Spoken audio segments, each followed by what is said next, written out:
Ladies and gentlemen, good day and welcome to the HCL Technologies Limited Q3 FY23 earnings conference call.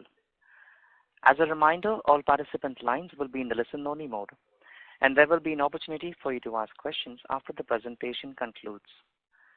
Should you need assistance during the conference call, please signal an operator by pressing star and 0 on your touchtone phone.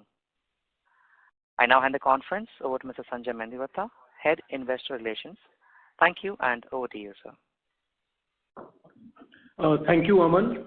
Good morning and good evening, everyone. A very warm welcome to HCL Tech's Q3 fiscal 23 earnings call. A very happy new year to all of you.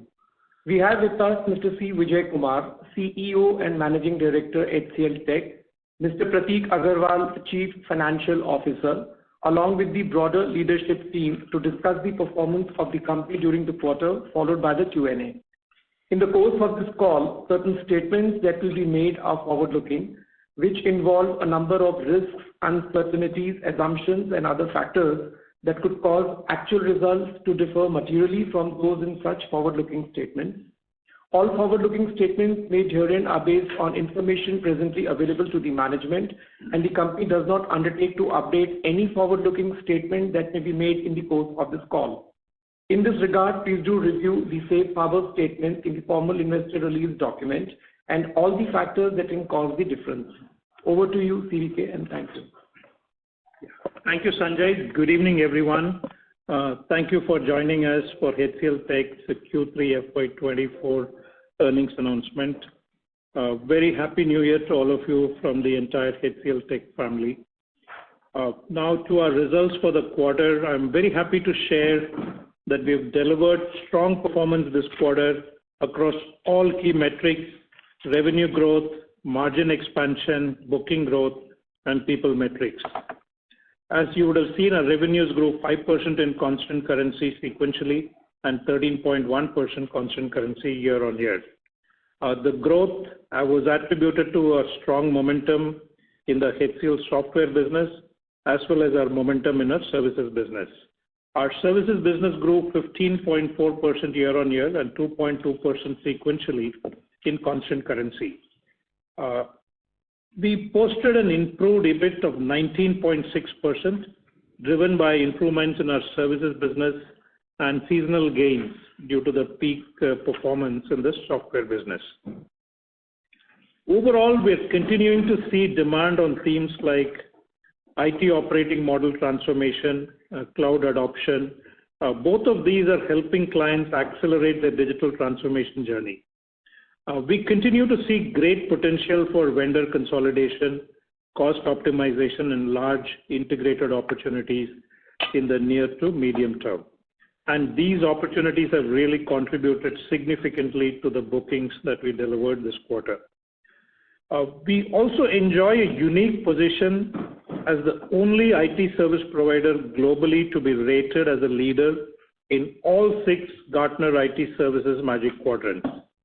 This, when combined with the strong propositions and people skills, it's reflected in our strong growth over the last many quarters and our future outlook.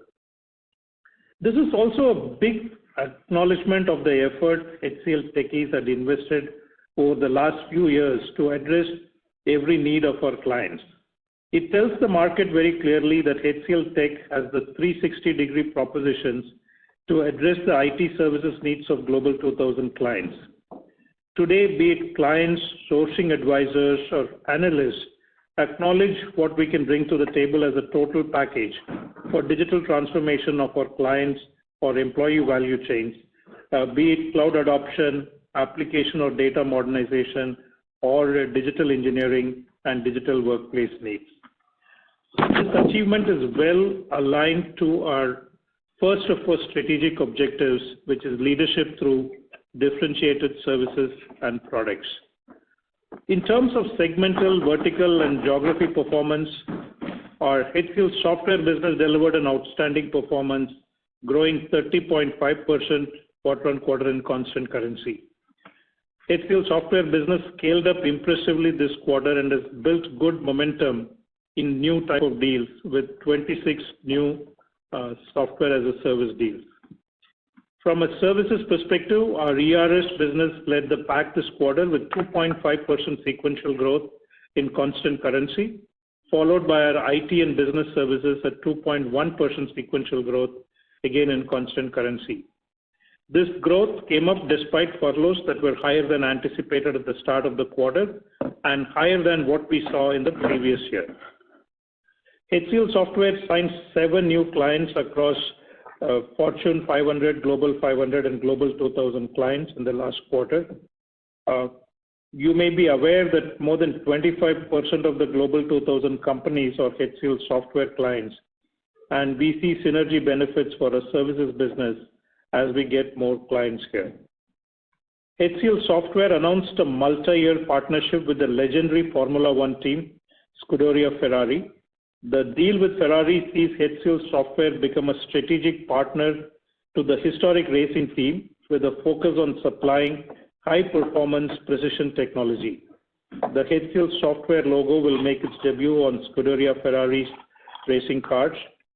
This follows our partnership as an official digital transformation partner of MetLife Stadium, New York Jets, and New York Giants in the US. These are part of our brand transformation program that we initiated last quarter to take HCL Tech, the industry's best kept secret, closer to our clients, partners, communities, and employees. Now to verticals and geographies. Our geographic growth was once again led by Europe at 7.2% sequentially in constant currency, followed by Americas at 0.5% QOQ in constant currency. Our top performing verticals were life sciences and healthcare, manufacturing, and telecom and media, delivering sequential growth of 5.5%, 4.9%, and 4.5% in constant currency, respectively. In Q3, we also made good additions to our clientele. We added 3 in the $50 million category and 2 in the $20 million category on a QOQ basis. As you would remember, another of our strategic objectives is to be a preferred digital partner for Global 2000 enterprises in chosen markets.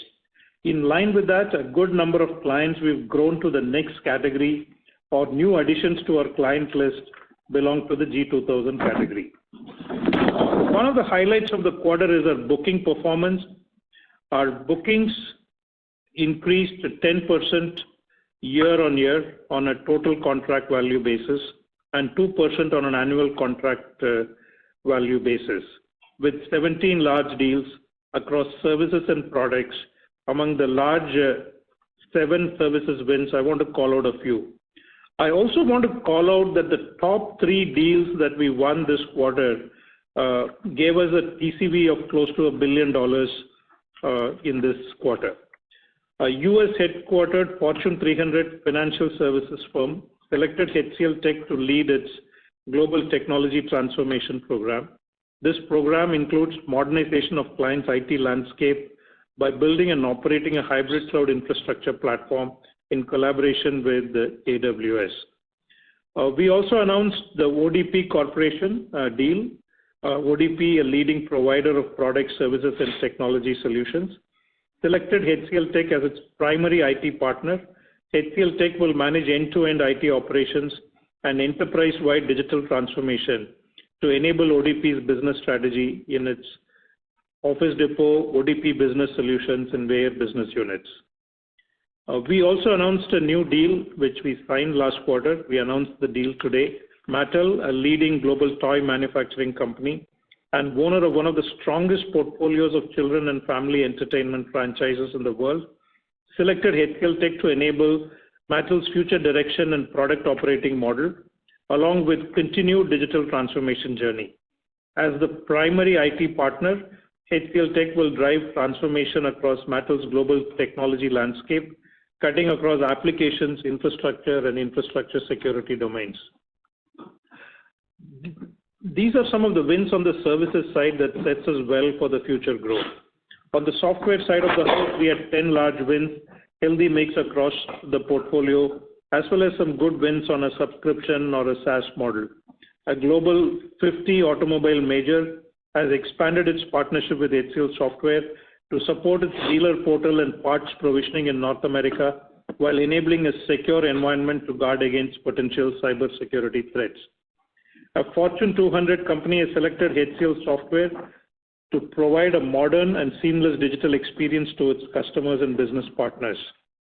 A Fortune 500 hospitality company has selected HCL Software to enable multiple business functions, including HR, employee training, as well as customer-facing programs as a part of its growth strategy. Overall, our pipeline continues to remain healthy, well distributed across large and medium-sized deals. In terms of people metrics, we are making good progress to become an employer of choice in professional services across all key geographies. Our headcount ramp-up continues. We had 2,945 net new additions to our family in this quarter, and 5,800 freshers during the quarter were onboarded. Our people ramp-up plans, be it freshers or nearshore or new vistas, are progressing in line with what we had announced as a medium-term plan during our Investor Day in May 22. We're starting to see moderating attrition and talent cost across the globe, unlike last year where we saw an abnormal behavior on these metrics. I'm happy that we are making incremental progress towards hybrid operating model, just as we had planned in a consistent and predictable manner. Our model continues to be flexible to address the needs of all stakeholders without constraining the business objectives. As we mentioned in our medium-term objectives, weaving ESG into our business strategy is key to our success. We launched the HCL Tech Sustainability School and its first comprehensive climate literacy learning series for all 220,000 plus employees. This should help our employees to better understand our relationship with the planet and how we can make it a better place to live. Looking ahead, we believe there is near-term impact to a few industries, specifically technology industry clients, as they optimize, while they will end up as great growth opportunities in the medium term with the right propositions. In this context, our propositions, global delivery, talent, position, and the new capabilities will continue to give us an edge in the mid to long term. Q4 will be a seasonally weak quarter as our P&P performance would peaks in Q3 with renewals and new deal signings. Looking ahead, we remain positive of our medium-term growth, a confidence generated by our good booking and pipeline across every segment. I have no doubt that if we achieve the 4 strategic objectives and the progress we have made towards them, the 5th one to deliver top quartile TSR over the medium term should logically follow. Once again, I wish you all a great year ahead. With that, I will hand over to Prateek to provide more details on our financials. Over to you, Prateek. Thank you, CVK. Happy New Year to everybody on the call. To give you some quick wrap-up of the growth, and then I'll get into how the EBIT has moved, etc. Year on year, in constant currency, we grew 13.1%. Our services grew 15.4%. And on a sequential basis, in constant currency, we grew 5%, led by software, growing at 30% plus. And services also reported a robust 2.2% sequentially in a seasonally soft quarter. During the quarter, we also crossed significant milestones in terms of profits, 5,000 crores in EBIT and 4,000 crores in net income. So the EBITDA margin came in at 23.9% and EBIT at 19.6%, which is a healthy growth of 165 basis points Q on Q and 57 basis points year on year. Our return on invested capital continues to improve. At a company level, we hit close to 30%, and services came in at 37.4 as compared to 36 point something last quarter. Moving on to the EBIT walk from last quarter to this one. We gave our second phase of increments this quarter for for the middle management, and that is an impact of 70 basis points. At an overall level, EBIT has improved 165 basis points, out of which 157 basis points has been contributed by HCL Software, being most of the revenue flows down, the extra seasonal revenue flows down to the EBIT, as you know. Services margin improved by 8 to 10 basis points after absorbing the salary increment of 70 BPS that I talked about. Furloughs and holiday season also impacted by about 60 basis points. And our margin improvement initiatives have been yielding results last quarter and this quarter as well. This quarter we gained 40 basis points through pyramid optimization and deployment of and billing of freshers, as well as 30 basis points on top by realization improvements and other efficiencies. And Forex gain was another 70 basis points as well. So that's how the 19.6 got delivered, large portion coming from software, as I said. Guidance, we gave 3 data points on guidance. We've narrowed all 3 of them. So the revenue guidance at overall company level, we are at 13.5 to 14, which is the same as what we had indicated at our US Investor Day. So it's in line with that. All the 3 narrowing of the range is in line with that. Services is now at 16 to 16.5%, and margin guidance is at 18 to 18.5. It was a good quarter for cash generation as well, and cash conversion ratios. Overall, DSO, including the unbilled revenue current, is flattish Q on Q, but you will notice that our unbilled has reduced significantly in this quarter and over the last 2 quarters, and as we have billed faster, and which should help improve the collections in Q4, because what we have billed already by December end will get collected sometime in February. Cash generation came in at last 12 months. OCF, operating cash flow, was at 2041 million, and free cash flow at 1823 million, 1.8 billion. Both being OCF being 111% of net income, and free cash flow being virtually equal to the net income.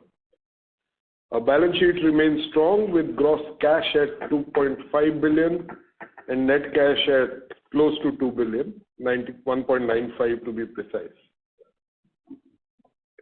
For shareholders, the last 12 months diluted EPS increased to 53.36 rupees, which is up 4.8% quarter on quarter and 13.1% year on year, without the one-timers in O&D. So we are taking the tougher compare there. And as per our continuing steady practice of quarterly dividend, the board declared rupees 10 for the quarter, rupees 10 per share as the dividend for the quarter. The record date of the same is 20th January, and payment date will be 1st February. With that, I hand it back to the operator for Q&A. Thank you very much. We will now begin the question and answer session. Anyone who wishes to ask a question may press star and 1 on your touchtone telephone. If you wish to remove yourself from the question queue, you may press star and 2. Participants are requested to use handsets while asking a question. Ladies and gentlemen, we will wait for a moment while the question queue assembles.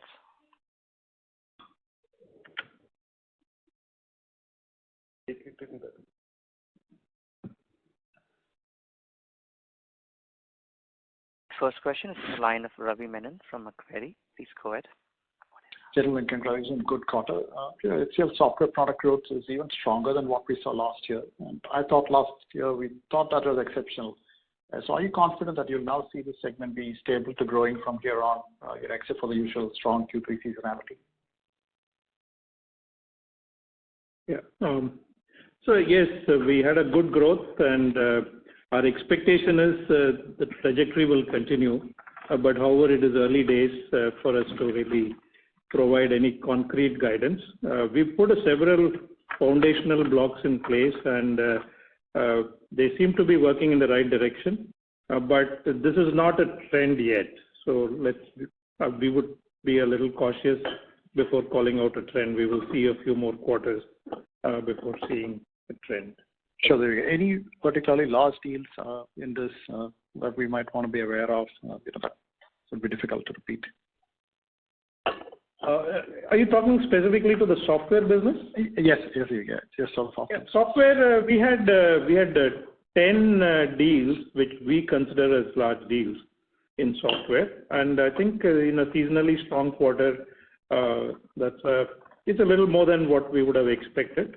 A number of customers increased their consumption. Some new clients got added, as it called out. Some of the, 3 or 4 new top logos got added who are going to consume the product for the first time. All right, great. Thank you. So it's more broad-based. It's not because of one big deal or anything like that. Perfect. And financial services had a decline this quarter. I think you said in December at the investor meet in New York that you were seeing higher furloughs in financial services. So will this bounce back next quarter? And also, retail and high tech, that is also a little weak. And here, was it due to furloughs or due to customers being under stress? And should we think there are some projects being put on hold or even being cancelled in the verticals? Okay, let me take it one by one. Financial services largely due to furloughs. I think we took the biggest hit in furloughs in financial services. So I see good growth coming back in financial services. And this also is going to be enabled by 2 large deals. One we had announced last quarter, one more $500 million plus deal, which we signed in this quarter. Both are financial services. So I think we feel pretty confident of a very healthy growth in financial services as we move forward. And it also gives us good visibility of financial services for the next financial year. Coming to retail CPG, it's really due to certain clients who are stressed, which had an impact, and that's kind of a little bit continuing, which is causing the ramp downs in these clients, in this client. Tech and services, as I called out, I think our concern really came from we did not see furlough kind of impact in tech and services in the past, but this year we did see especially some large techs trying to kind of optimize their spend for the year. So we took some hits in some big clients. That's why it's flattish from a quarter-on-quarter perspective. I see a good mix of opportunities in tech.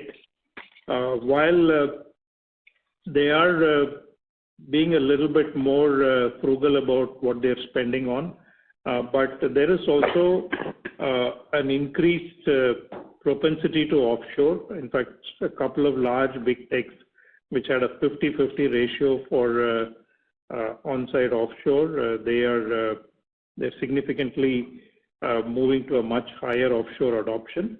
And there is also one vendor consolidation deal which we signed this quarter, where there are 3 vendors who are going to take the lion's share of business. So I think these trends that we've seen will help us stabilize and grow the tech vertical. The year-on-year growth is still very, very strong, and we expect to continue growing here. Okay, thank you. One last question, if I may. Margins for IT services, it's still 100 basis points below the pre-COVID 3Q FY 2011 of 17.8%. So with attrition now starting to come off, do you think we can get back to these margin levels for IT services, or are there any structural challenges that we should be aware of? I'll request Prateek to respond.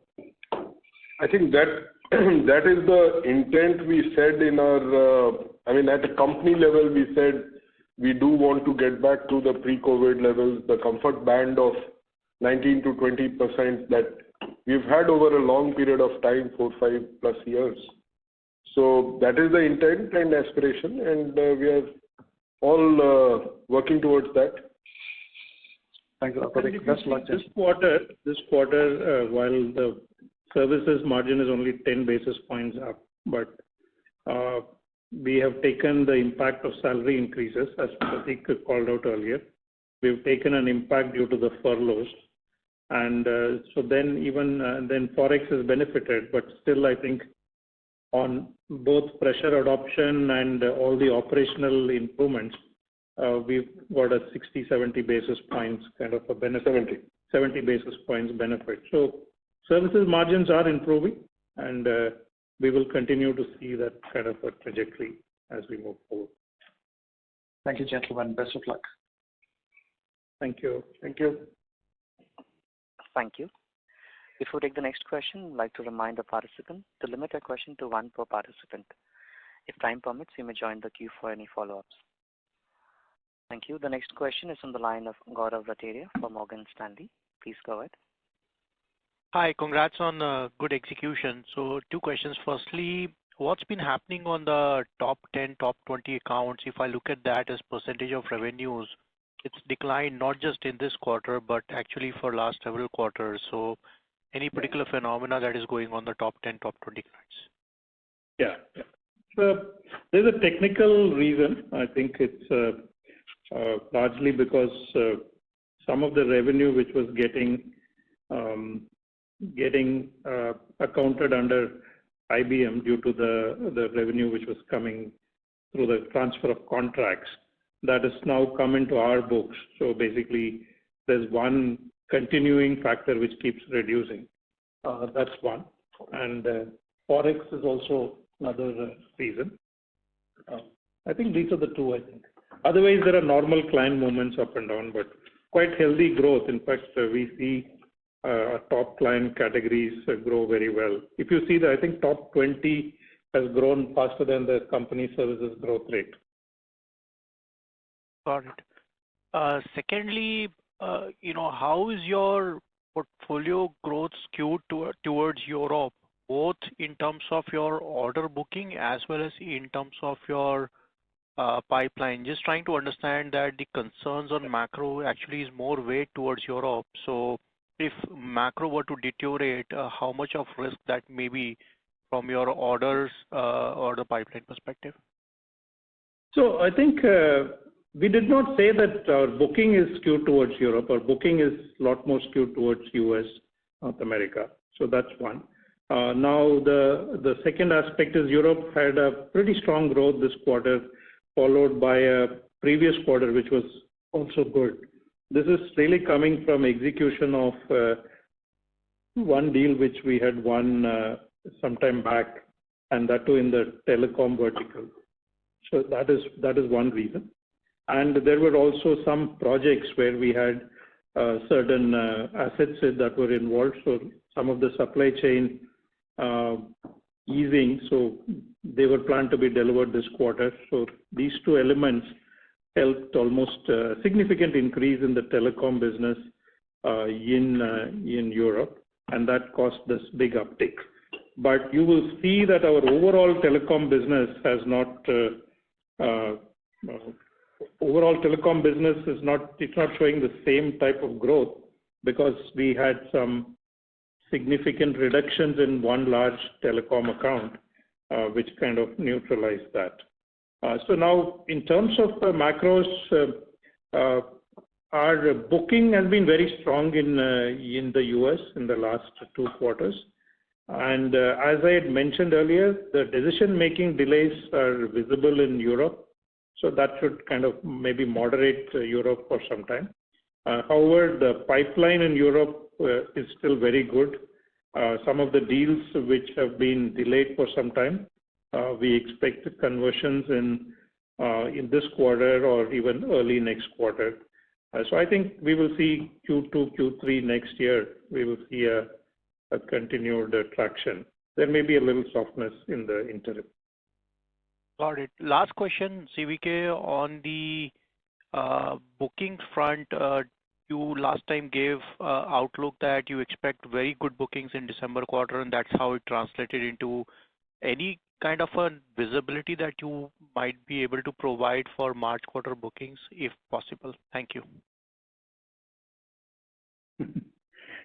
It's difficult to call that out, but I do feel confident from on a year-on-year basis. We are probably up 13%, I think, YTD, 13% up from a TCV perspective. I'm hoping to maintain that, but it's difficult to, I mean, there can be always spikes, right? Some things which we expect to happen in March could happen in April. So it's difficult to commit to a number, but pipeline is good. And in fact, the number of deals which are coming into my unqualified pipeline, that is the deals which are coming in where we have not yet qualified to the shortlist, there is a very strong traction there. And I think that will kind of compensate for some kind of softness in the discretionary effect. So that's why overall, whether it is vendor consolidation or cost takeout kind of deals and cloud adoption, I think we are starting to see large transactions in cloud adoption. This is driven, I mean, financial services sector has not kind of migrated a lot of workloads to cloud, and I think we are starting to see a good traction around that. So all of this is giving us confidence that the pipeline and the order, the type of deals that we are winning and the market share we are gaining, all of them is giving us some level of assurance that bookings will continue to be good, and then that will eventually translate to revenues. I think, Gaurav, if I may just add, if you see our last 5 or even 6 quarters, it's been very steady sort of, numbers between 2.5 billion in all of these quarters. So I think, and as you know very well, these are all new bookings, new incremental booking net wins. There is no renewal in that. I think the steadiness is what I would like to call out in addition, which I think is a good way to keep the clock ticking. Thank you very much. Thank you. Ladies and gentlemen, please limit your question to 1 per participant. If time permits, you may join the queue for any follow-ups.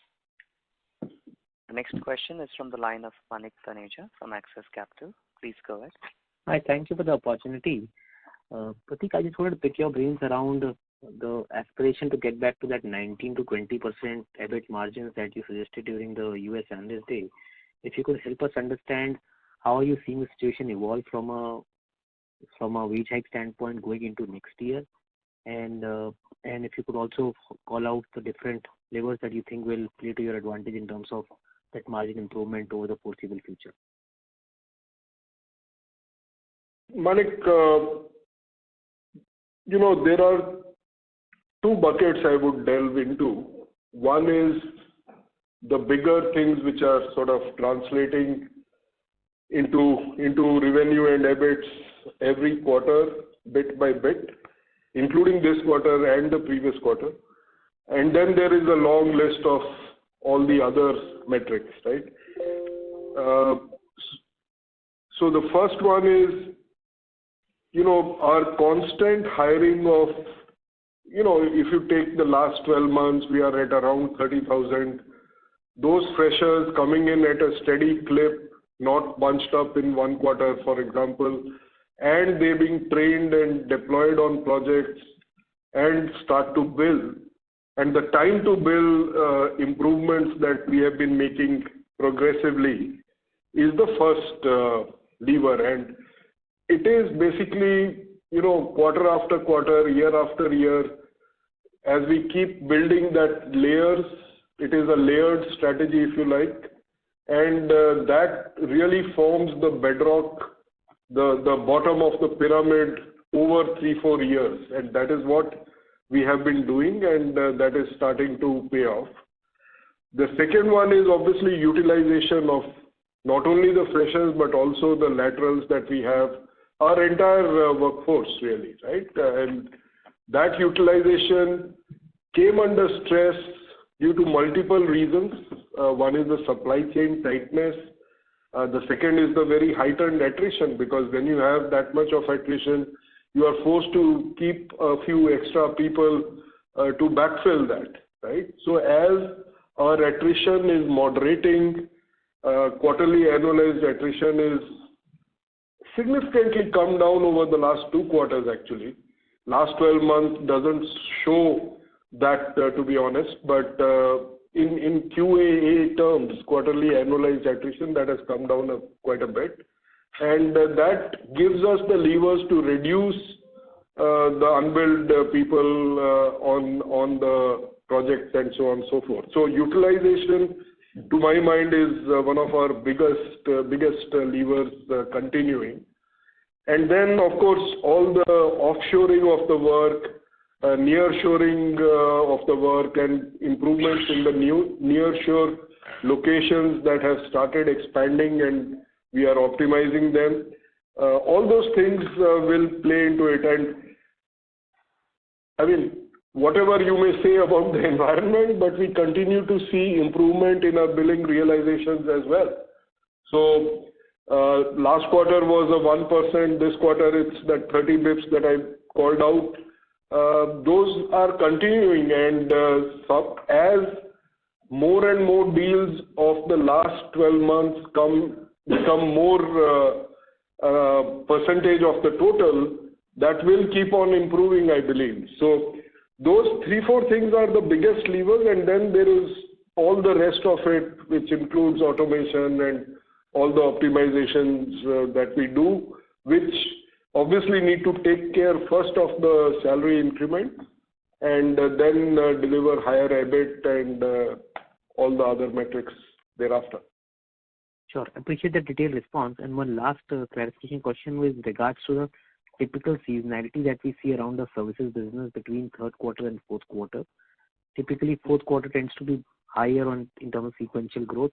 Do you expect that trend to sustain in FY23 given the current macro backdrop? You're talking about the services business. Q4. Yeah. Yes, that's correct.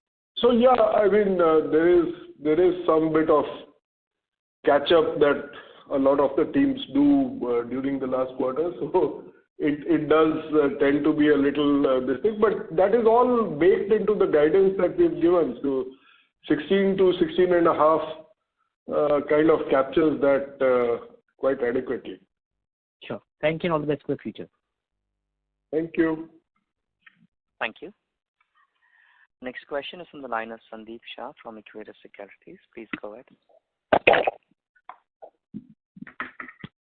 Yeah, thanks for the opportunity. CVK, just wanted to understand within the deal TCV, which has been healthier for us, is there any major change in terms of proportion of deal wins which are cost takeout, vendor consolidation-led deals versus the discretionary transformational digital-led deals? And will this trend continue and the proportion may keep increasing, which may give us a confidence that FY24 could be again a healthier, especially in a services business? Yeah. So, Sandeep, in fact, the 3 large deals in this quarter, none of them are really driven by cost takeout. One is really a realigning a product operating model, and right now the client is already outsourced in a onshore offshore model. So it's really not a cost-led deal. It's really a transformation deal where we will lead with the changes in the overall IT operating model. Right. That's number one. The number 2 is again a vendor consolidation opportunity, and it's really not so much driven by cost. The third deal is again really transitioning from vendors or service providers who are struggling or who are not looked at the clients as futuristic, right? So these were the opportunities that we won. Now, the cost takeout deals, we are seeing a lot of them come into our unqualified pipeline at this point in time. So only when we get shortlisted into 3 or 4 kind of shortlisted vendors, then we add it to the qualified pipeline. I see them coming into the pipeline in this quarter and next quarter, and they will really result in some kind of bookings in Q2, Q3 of next year. Okay. And just a last question, in terms of, do you witness any slowness in terms of the cloud adoption or digital adoption for clients entering into CY23? Because that could be what has been implied from some of the hyperscalers, where they see the last 2 years has been very great in terms of cloud migration, which can normalize going forward now. I think, there is this whole hybrid operating model which was driven by, or remote operating model which was driven by COVID. I think that definitely gave a huge spike to cloud consumption, but that is just only one leg of opportunity, and that was really led by more consumption and not much of transformative services like modernizing applications or data and things like that. Now, as I mentioned even earlier and even during the analyst day, a lot of big customers have signed up for sizable capacity with the hyperscalers. And these are all just booking numbers for the hyperscalers. So the customer wants to also make the best use of the booking commitments they've given. And the hyperscalers are also encouraging them to accelerate migration. So I think that's creating a good opportunity pipeline for us. I see it only accelerating because big companies with a committed spend on cloud providers, they need to really leverage the capacity that they've contracted. So I see more and more urgency to really drive this. However, it is still not, lift and shift is not very high. Now people are, unless they have a very aging infrastructure, so they kind of look at it as a easy solution to do lift and shift, and they can do a modernization and optimization later. But most large clients are looking at application modernization and re-architecting the landscape to perform financially in an optimal manner on the cloud environment. So I see that trend continuing, and I see it only accelerate. Okay. Thanks and all the best. Thank you. The next question is from the line of Surendra Goyal from Citigroup. Please go ahead. Yeah. Hi, CVK. Thanks for the opportunity. Any early thoughts on IT budgets, timing, direction? What are your client conversations suggesting? Surendra, it is early days to get a sense of the budget. But what I can see, there are two things, right? And one is the discretionary spend, and I think I don't think anybody has a good grip on what is the level of moderation that can happen in discretionary spend. But what we saw in the last quarter was wherever the projects were not critical, clients had kind of deprioritized that. But a lot of work that we are doing in financial services, for example, we don't see clients kind of rushing to reduce anything. I think they are all continuing with the digital transformation program. So I think that's one aspect which is a little more, we have to go into this year to realize what the impact will be. However, a lot of deals are going to come out of the current spend customers are doing, either vendor consolidation or cost optimization. So I think that's not going to be driven by what budgets they have. It's really close to $115 billion worth of vendor consolidation opportunities are expected in the next 2.5 years. I think that's where we are going to get a good outcome for ourselves. Sure. And just one more follow-up. I think Prateek did talk about realization improvement. So I just wanted to understand about realizations for the deals which have been signed in the current quarter, because obviously the realizations you are seeing today are from deals which were signed a while back. Has there been any change in direction from that perspective over the last few quarters? No, Surendra. Like I think we discussed maybe in the last call, we made a definitive change in our rate cards somewhere January last year. So basically all deals signed since then have been at the better rates, and there's been no change in that in this quarter or the previous quarter. And that includes the vendor consolidation cost takeout kind of deals, right? Yeah, like CVK said, we've not had too many of them till now. I mean, the cost takeout at least this quarter is driven by 3 deals which have nothing to do with cost takeouts. Yeah. Got it. And just one last, sorry. Go ahead. So just one last point on software. Obviously, you had a great quarter. And I don't want any numbers, but would you be comfortable to say that it's a growth business going into next year?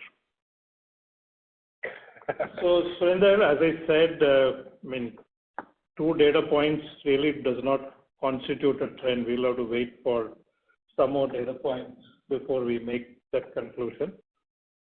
So I would leave it there. Fair enough. Thanks a lot. Thank you. Thank you. The next question is on the line of Girish Pai from Nirmal Bang Institutional Equities. Please go ahead. Yeah, thanks for the opportunity. The ACV number for the quarter on a year-on-year basis grew by just 2% versus I think in the first half it grew by approximately 20%. So how should one read into this slowing number? Is it because the tenure of the deals you won in the quarter are they larger? Yeah. So I think the large deals are slightly longer tenure. A couple of them are 5 years. One of them is one part of it is 8 years. The rest of the part is 5 years. So I think that has a skew. But Nirmal, one thing, if you have to look at our YTD booking, and you were to do a ACV growth, it's Girish. So the ACV growth is 13% on a YTD basis. So that's a pretty strong growth from an ACV perspective. This quarter, maybe the mix of deals was a little different, so ACV was soft. Do you see the mix of deals continuing the way you saw in 3Q? I mean, will this mix continue into the next few quarters? Difficult to call. I mean, deals come in all kind of shapes and forms and tenures. We feel there is reasonable market opportunity to at least create a 10% ACV increase. So I'll leave it there. I mean, it can always, what is not happening in Q4 could happen in Q1. But on a rolling 12-month basis, I think that would be a good expectation and goal for us to go after. Yeah, if I may squeeze in one last question. The third-party hardware and software that you've kind of incurred in the costs part, do we see a situation where customers are pushing more of this onto the vendors, unlike say 12 months back? Is that a phenomenon that you're seeing amongst customers? No, Girish, I don't see any specific phenomenon, but I think what's happening is supply chains were very tight, and they started some of this hardware delivery and all started getting a little bit easier in the maybe September, October time frame. So that kind of helped us to kind of finish some of the project deliverables, which was all planned. It was expected. Either it was in Q2 or Q3, so it really happened in Q3. Okay, thank you very much. Thank you. The next question is from the line of Abhishek Kumar from JM Financial. Please go ahead. Yeah, hi. Thanks for taking my question. I just wanted your view on ER&D services, given the fact that they generally tend to be more towards the development side, and also high tech is seeing some kind of pressure. What's our view on ER&D over the next few quarters? Yeah, I have Vijay Guntur, who's President of our Engineering and R&D Services. I would request him to provide a commentary. Hi, Abhishek. You're right. Some of the decisions on product lines and product discontinuing are impacting, but we have a large set of our business which is about sustaining existing products and also transforming. So that, in a way, is giving us the cushion to take care of some of the headwinds that we see. And this is not across all of our engineering services business. In the tech space, we see a little more, whereas in our asset-heavy business, we don't see this kind of a trend. Sure. Just for my understanding, how would, what percentage of ER&D roughly would be technology? Is it like the largest one, or it's not very large? It will be a little over 11%. Okay. Of our total ER&D. Sure. Thank you and all the best. Thank you. Thank you. The next question is from the line of Komal Ladha from Yellow Jersey Investment Advisors. Please go ahead. Hello. Hi, we can hear you. Please go ahead. Yeah. I wanted to ask, do you face any major challenges with employee costs as startups are hiring at higher packages? No, I think it's that was the issue two quarters ago and even last quarter, but this quarter we are already seeing a little bit moderation in the talent cost and attrition and all that. Attrition came down significantly, so the situation has improved quite significantly in this quarter. And what kind of fresher hirings are you looking at in coming quarters? I would request Ram, our HR head, to answer. Our fresher numbers, whatever we have planned for this year, we will be getting pretty close to the planned numbers. There'll be some slight moderation as the attrition has started dropping quite significantly. We'll be making some small moderation to that. Otherwise, we'll continue with the plans that we have made for the year. Okay, thank you. Thank you. The next question is from the line of Siddhit Sala from Tusk Investments. Please go ahead.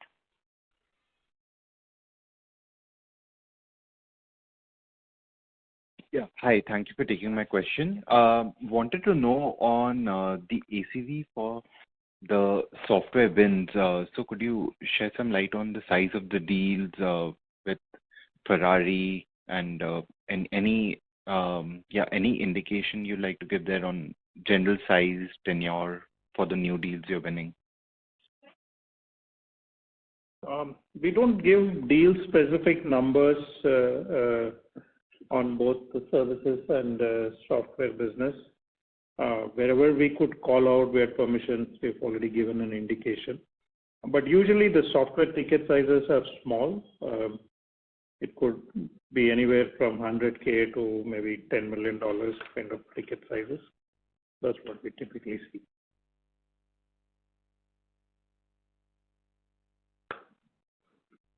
All right, that's helpful. Thank you so much. Thank you. Thank you. Thank you. Ladies and gentlemen, that would be our last question for today. I now hand the conference over to Mr. C. Vijayakumar for closing comments. Thank you, and over to you, sir. Yeah. So overall, we've had a fabulous quarter on all dimensions: revenue growth, improving margins, strong booking performance, and very good people metrics. We continue to remain positive about the overall tech spend of the clients. There can always be one or two quarters where there can be some moderation, but our strength of our propositions, which is really very well balanced, and the very impressive recognitions that we have from analysts and the very satisfied clients that we have, we are very confident to weather any economic storm with a mix of vendor consolidation opportunities and continuing to double down on the cloud adoption and our digital engineering strategies. So overall, I remain positive about the outlook for the future. And thank you for joining us and have a great evening. Thank you all. Thank you very much. Ladies and gentlemen, on behalf of HCL Technologies Limited, that concludes this conference. Thank you all for joining us, and you may now disconnect your lines. Thank you.